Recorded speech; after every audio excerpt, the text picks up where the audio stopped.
Transparency international की report में opposition जमातों ने हुकूमत को निशाने पर रख लिया। चेयरमैन पीएसी राना तनवीर बोले, जब तहरीक इंसाफ की हुकूमत जाएगी तब खुलेगा इन्होंने कितने घपले किए। सईद गनी ने कहा कि पीटीआई के दावों की कलई खुल गई।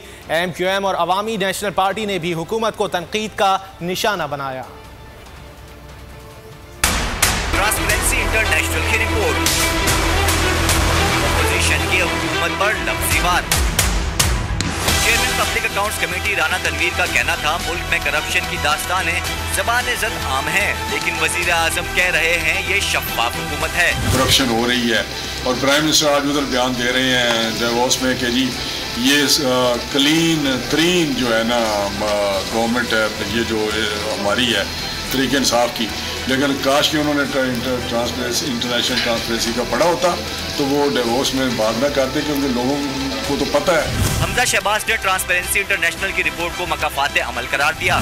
ये ज़रूर कहूँगा एक सियासी तालिब इल्म की हैसियत से कि ये मुकाफात अमल है। ये क्या है? मुकाफात अमल है।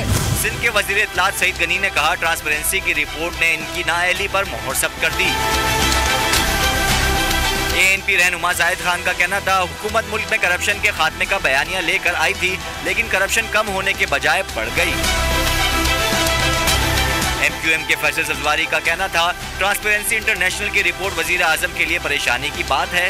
मुल्क की मुआशी सूरत हाल पर तमाम जमातों को मिलकर बैठना चाहिए।